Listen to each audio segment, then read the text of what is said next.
나와서 수목상을 찾아갔어요. 수목상에 찾아가서 그 사람에게 이제 그리워하면서 그 자리에서 우는데, 그 찾아간 사람이 누구냐? 바로 20년 전에 먼저 떠나보낸 자기 외아들이었던 거예요. "그날을 잊을 수가 없다." 그러면서 눈물로 방송에 나와서 이야기하는 걸 저는 기사로 봤는데, 2004 년에 이 아들이 미국을 유학을 갔는데 거기에서 친구 오토바이 뒤에 타고 가다가 사고를 당해 가지고 죽은 거예요. 그래서 이 박영규 씨가 워싱턴으로 날아가서 아들을 보고 오는데, 뭐 당연히 그러지 않겠냐 싶은데, 무슨 낙으로 사나 소망도 없고 그날을 도저히 잊을 수가 없다. 그렇죠. 그러면서 막 우는 것 중에 한 가지가 뭐냐면, 무명 시절에 그 새로 살 때 새를 살 때 우리 아들이 자꾸 그 집 주인집 눈치를 보더라는 거예요. 그게 너무너무 마음이 아파 가지고, '나는 크면 내가 성공하면 반드시 넓은 집에서 우리 아들 마음껏 뛰어놀게 해 줘야겠다.' 이렇게 약속을 했대요. 그런데 인제 거기에서 푸념식으로 또 회관식으로 자기가 그 약속을 지키지 못하고 아들을 먼저 보내게 되어서 너무너무 속상해서 우는 거예요. 이게 자기한테 지울 수 없는 너무 깊은 상처로 남았다, 그 약속을 지키지 못해서. 그래서 이 아들을 위해서 그 수목장을 300평 되는 규모의 땅을 사 가지고 나무 하나 심어 놓고 인제 거기에 아들의 제의를 거기 묻어서 그 수목장으로 지키고 있어요. 그러면서 아들에게 "여기서 네 마음껏 뛰어놀아라. 이게 네 땅이다." 이렇게 얘기하는 걸 기사로 제가 봤어요. 이게 우리 인간의 한 모습인데, 뭐냐면 자기는 꼭 약속을 지키려고 했어요. 이제 돈도 있어요. 그런데 이 갑자기 변수가 생겨 가지고 아들이 먼저 세상을 떠나는 거예요. 약속을 지키지 못하는 거죠. 사람이 살면서 많은 약속을 하는데, 우리가 만약에 약속을 철석같이 믿고 있다가 배신당한 경우가 종종 있지 않습니까? 이 인간은 본래 약속을 온전히 지킬 수 없는 존재예요. 나는 살면서 모든 약속을 지켜왔다, 또는 앞으로 나는 살면서 모든 약속을 다 지키겠다. 이 둘 중에 하나예요. 거짓말을 하든지, 아니면 인간이 어떤 존재인지를 제대로 알지 못하든지. 인간은 본래 약속을 온전히 지킬 수 없는 존재입니다. 이두 가지 면에서 그래요. 한 가지는 인간은 전능하지 못하기 때문에 약속을 온전히 지킬 수가 없어요. 인간은 우리가 우리의 모든 상황들을 다 통제할 수 없어요. 자기 자신도 통제가 안 되잖아요. 여러분, 우리가 병나고 아플 때 이게 통제가 안 되는 거 아니겠습니까? 원하는 만큼 살 수 있습니까? 안 돼요. 자기 자신도 통제가 안 될 뿐더러 주변 상황도 통제가 안 돼. 우리가 예상 못한 상황을 만날 때에 이게 통제가 안 되기 때문에 이 약속을 온전히 지킬 수가 없어요. 그러니까 전능하지 못하기 때문에 인간은 약속을 다 못 지켜요. 그다음에 또 한 가지, 인간은 유한해요. 앞서 말씀드린 이 박영수 씨처럼 아들이 먼저 세상을 떠나가면 힘이 있어도 능력이 있어도 돈이 있어도 못 지키는 거예요. 인간은 유한한 존재이기 때문에 아버지가 아들한테 "내가 너 평생 지켜줄게." 이건 거짓말이죠. 왜? 하나님의 창조 순리대로 가면 아버지가 먼저 세상을 떠나가잖아요. 그러면 아들만 남고 자녀만 남잖아요. 어떻게 지켜줍니까? 못 지켜주지. 인간은 유한한 존재이기 때문에 약속을 온전히 지킬 수 없는 존재예요. 오늘 본문에 이 베드로가 예수님께 약속을 해요. 예수님께서 말씀하십니다. 예수님 이제 다음 날 바로 이제 십자가 지시는데 제자들의 배신에 대해서 말씀하세요. 그러자 베드로가 발끈합니다. "아, 너희가 나를 버리고 도망갈 것이다." 그러니까 베드로가 29 절에 보시면 같이 읽어 보죠. 29 절. 베드로가 여짜오되 "다 버릴지라도 나는 그리하지 않겠나이다." 또 얘기하시죠. "네가 밥 굶기 전에 날 두세 번 부인할 것이다." 31절 또 얘기합니다. 같이 읽습니다. 베드로가 힘있게 말하되 "내가 주와 함께 죽을지언정 주를 부인하지 않겠나이다." 뭐라 그래요? 내가 목숨 걸고 얘기하는 거예요, 목숨. 근데 목숨을 걸고 얘기하는데 절대로 내가 주님을 버리지 않겠습니다. 목숨을 걸고 약속을 해요. 죽으면 죽었지 배신은 제 사전에 없습니다. 우리가 살면서 인간이 연약한 존재이고 약속을 온전히 지키지 못할 존재임을 알고 있음에도 불구하고 종종 상처받고 배신당하는 경우가 있는데, 배신감을 느낄 때가 있는데 어떨 때냐면 이 베드로 같은 사람을 만날 때예요. 여러분 베드로의 지금 이 약속이 거짓입니까? 진실입니까? 베드로의 약속이 진정성이 있습니까? 없습니까? 진정성이 있잖아요. 베드로의 약속은 거짓이 아니에요. 진실이에요. 그리고 베드로를 옆에서 보아오는 사람이라면 그래 너의 말은 충분히 믿을 만하다라고 모든 사람이 공감할 말이에요. 베드로는 의리 있는 사람이에요. 일생을 의리 있게 살아왔어요. 그렇기 때문에 자기 인생에서 이 예수님을 랍비로 보지 않고 거의 메시아로 보았던 추앙했던 베드로가 예수님을 버린다? 배신한다? 자기 사전에는 상상할 수 없는 일인 거예요. 자기 인생을 걸고 베드로에게는 이건 배신이 자기 인생 자체에서 이게 있을 수 없는 일이에요. 예수님의 능력도 보았어요. 예수님께서 많은 자들을 살리시는 것도 보았어요. 병이 고쳐내는 것도 귀신 쫓아내는 것도 보았어요. 심지어 자신들에게 능력을 주셔가지고 자신들도 귀신을 쫓아내는 능력을 발휘했었어요. 그리고 실질적으로 베드로는 로마 병사가 예수님 잡으러 올 때 어떻게 해요? 칼 빼가지고 로마 병사 귀를 잘라요. 말고의 귀를 잘라요. 겁이 없어요. 진짜 목숨을 걸었어요. 이게 베드로였는데 베드로가 12시간도 지나지 않아서 그 약속을 어겨요. 아무도 만약 우리 교회에 이 베드로 같은 성적인 분이 있었더라면 저도 믿었을 거예요. 집사님 그렇게 말씀하시고 또 남아요. 충분히 그럴 뿐이에요. 예, 목숨 걸고 그렇게 하실 뿐이에요. 믿어요. 그럴 뿐이 베드로인데 그러니까 우리가 진짜 믿는 도끼의 발등을 지키는 거예요. 절대 그럴 뿐이 아니야. 내가 함께 일도 해보고 수십 년을 봐왔는데 이분의 성정상 이분은 절대 약속을 어길 뿐이 아니야. 믿어왔어요. 그게 베드로예요. 그런데 이 베드로가 12시간도 지나지 않아서 그 약속을 아무도 상상하지 못했어요. 여러분 누가 누구에게 배신당할 때 사기당할 때 누구한테 배신당하고 사기당해요? 보통? 진짜 믿는 사람에게 사기당하지 않습니까? 또 사기당할 때 보면 대부분 믿는 사람이에요. 이 사람에겐 진짜 내 전 재산 맡겨도 되겠다 싶은 사람. 지난번에 LA 다저스 그 오타니 쇼헤이가 기사화하게 됐는데 이분이 LA 다저스에서 10년만 7억 달러 그 당시에 9,650억 지금 한 1조 가까이 되는 돈으로 계약을 맺었어요. 10년 동안. 상상도 안 되지 않습니까? 이분이 크게 한번 나온 그 이슈가 됐던 게 뭐냐면 도박 문제 때문에. 미국에선 스포츠 선수들이 이건 제명이거든요. 매우 심각한 문제거든요. 그런데 오타니의 통장에서 도박 자금을 한 50억, 60억이 나간 거예요. 근데 이게 누가 나가냐면 오타니 통역사인 미즈아라 이페이라는 사람이 그 돈을 뺀 거예요. 이 사람이 도박 자금으로 이 돈을 오타니 돈을 60억을 썼어요. 상상도 안 되잖아요. 근데 여러분 상식적으로 오타니의 계좌에서 60억을 인출해 갔다. 근데 이거 오타니가 모른다. 이게 말이 돼요? 안 되지 않습니까? 그러니까 조사 나간 거예요. 거짓한 거 아니냐. 네가 지금 도박했는데 대신 통역사를 판 거 아니냐. 조사를 해보니까 실제로 오타니의 통역사가 이 돈을 마음대로 뺀 거예요. 60억을. 이게 어떻게 가능하지? 알고 보니까 이 미치하라 이페이라는 사람은 일본에서 오타니가 일반 구단에 있을 때 같은 구단에 있었고요. 그때에 이 사람이 통역 일을 하면서 오타니와 친구가 됐어요. 그리고 결혼한 이후에도 가족처럼 지냈어요. 식구끼리도 만나고요. 따로 자기 식구들끼리 부부끼리 만나가 식사하고 그냥 거의 가족처럼 지냈어요. 그런데 이분이 도박에 빠지면서 이제 변한 거예요. 그러니까 사기를 치려고 접근한 게 아니라 이렇게 있다가 잘못되면서 손을 대면서 사람이 바뀌어진 거고 워낙 믿고 있다 보니까 심지어 이 오타니의 통장까지도 들여다볼 수 있을 정도로 관리할 수 있을 정도로까지 믿고 맡긴 식구가 되다 보니까 이 돈을 뺐는데 워낙 이 사람이 돈이 많으니까 그리고 오타니 씨가 워낙 검소해요. 돈 안 쓴대요. 돈 자체에 대해서 그냥 이 받아놓기만 하지 쓰지를 않는 사람이래요.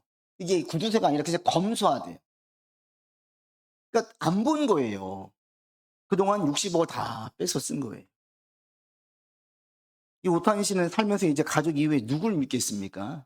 가족 같은 친구에게 배신당했는데. 이제 살면서 누굴 믿을까요? 제가 볼 때는 사람에 대한 신뢰는 더하지 않을 것 같아요. 그때도 유명할 때도 그랬는데 더 유명해지고 더 돈이 많아졌는데 접근한 사람들, 친절을 베푸는 사람들 순수한 눈으로 봐지겠습니까? 안 봐지겠지요. 또 이렇게 크게 상처를 당했잖아요. 배신을 당했잖아요. 근데 이러한 사례가 우리 가운데 많아 있어요. 야, 얘는 절대 그런 애가 아니야. 얘는 절대 아니야.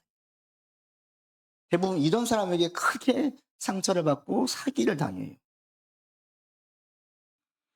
여러분, 인간은요, 100% 약속을 지킬 수 없는 존재예요. 이 사실을 여러분 절대 놓지 않기를 바랍니다. 살면서도 베드로 같은 사람 만나면서 또 한 번 당해요. 우리 그래요. 근데 인간은 앞서 말씀드린 것처럼 두 가지 면에서 절대 약속을 다 지킬 수가 없어요. 그러니까 이걸 볼 때 의심하라는 얘기가 아니라 인간이 그렇게 연약한 존재라는 것을 알라는 거예요. 이 의심하며 살면 누구한테 마음을 터놓고 살아요? 그럼 목사도 못해요, 저도. 여러분 늘 다 의심해야 되는 거예요. 전 내렸어요. 차라리 그 배신을 당할지언정 의심하지 말자. 그게 낫다. 그게 목회할 때 훨씬 도움돼요. 의심을 하면 늘 경계해야 되는 거예요. 어떻게 삽니까? 어떻게 진실되게 여러분을 대할 수 있겠습니까? 다른 사람을 대할 때도 마찬가지예요. 100% 약속을 지킬 수 없는 존재라는 것은 의심하라는 얘기가 아니라 인간이 그렇게 연약한 존재이다. 그러니까 여러분 다른 사람을 대할 때에 관용을 베푸세요. 어떻게 나한테 이럴 수가 있어가 아니라 인간이니까 그래요. 인간이니까. 연약한 존재니까 그래요. 그게 인간이에요. 우리는 보통 어떻게 하냐면 자기한테는 관용을 베풀어요. 그럴 수가 있지. 남한테는 엄격해요. 네가 어떻게 그럴 수가 있어. 그럼 반대로 보세요. 그래, 네가 그럴 수가 있다. 인간인지라. 그러면서 동시에 나에게는 조금 엄격해지시라고요. 아, 나 그렇지 않아. 이런 마음. 그게 오히려 자기를 세우는 것이고 관계를 맺는 거예요. 베드로의 호언장담 12시간도 안 돼가지고 깨졌어요. 여러분 살면서 80% 90%만 약속을 지키기만 해도 대단한 사람이에요.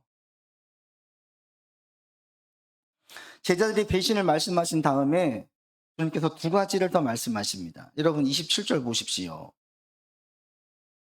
27절 말씀하셨습니다. 다 흩어진다. 그 다음에 두 가지를 28절에 말씀하십니다. 28절 같이 읽겠습니다. 그러나 내가 살아난 후에 너희보다 먼저 갈릴리로 가리라. 27절에서 한 가지 말씀하시는 게 뭐냐면 너희가 다 나를 배신할 것이다.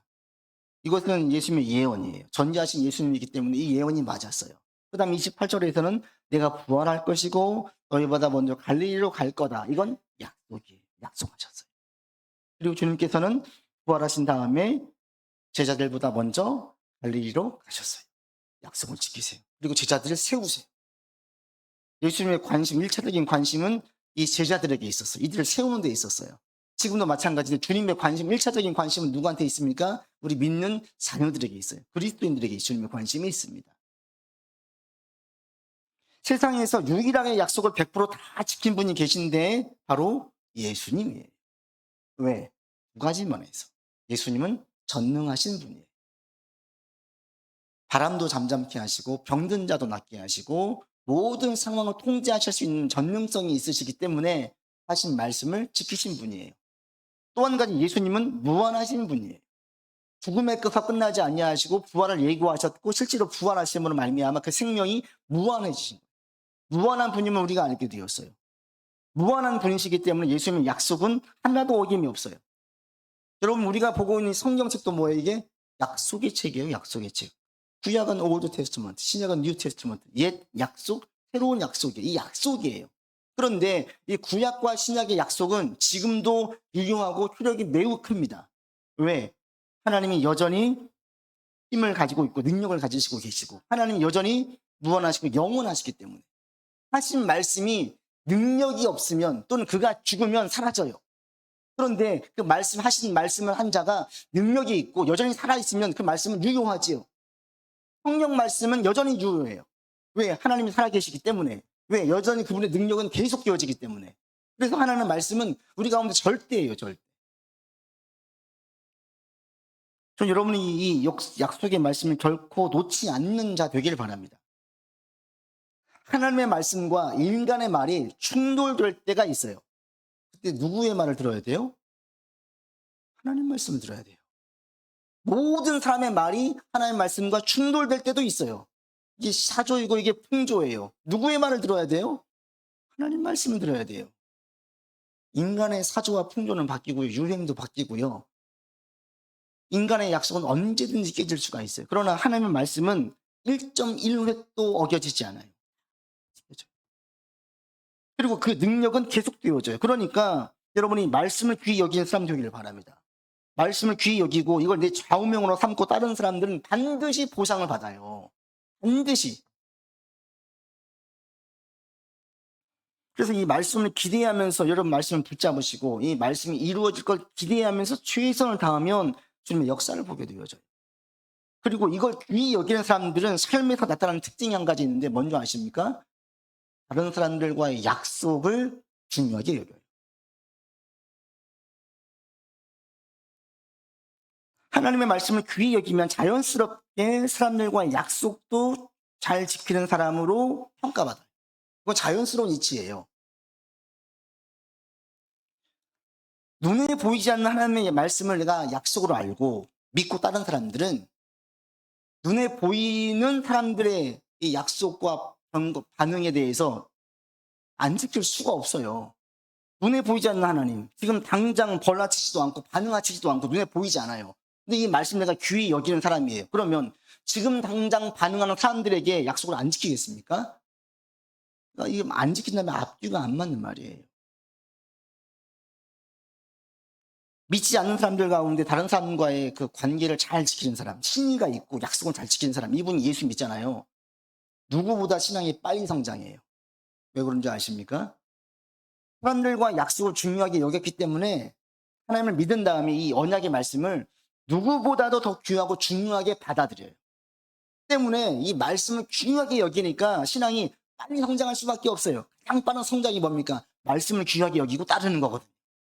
그러니까 일반적으로 믿기 전에 사람들 살 때 신의가 있고 약속을 잘 지키는 사람들은 하나님을 제대로 믿으면 신앙이 빠르게 성장합니다. 전 여러분들이 눈에 보이는 사람들과의 약속을 지키는데 힘쓰는 사람 되기 바랍니다. 눈에 보이는 사람과 약속을 쉽게 여기는 사람은 눈에 보이지 않고 바로 책임을 묻지도 않는 하나님과 약속도 중요하게 여기지 않고 잘 지키지 않을 확률이 매우 높아요.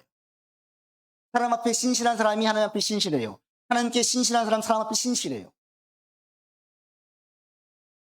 여러분들이 사람들 앞에서 여러분의 신앙을 증명하면 좋겠는데 그 증명의 한 방법이 툴이 약속이에요. 약속. 쟤는 약속을 하고 언제든지 어길 수 있어. 이런 사람은 여러분이 되지 않기를 바라요.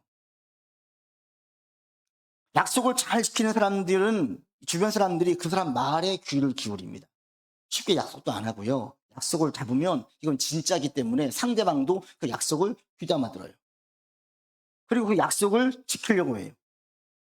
그리고 이런 사람들은 내가 하는 말에 그 약속을 잘 지키는 사람의 말에 귀를 기울여요. 그 자가 복음을 증거한 다음에 그 진리를 귀하게 받아들여요. 입에서 나오는 말들이 받을 말이 없어.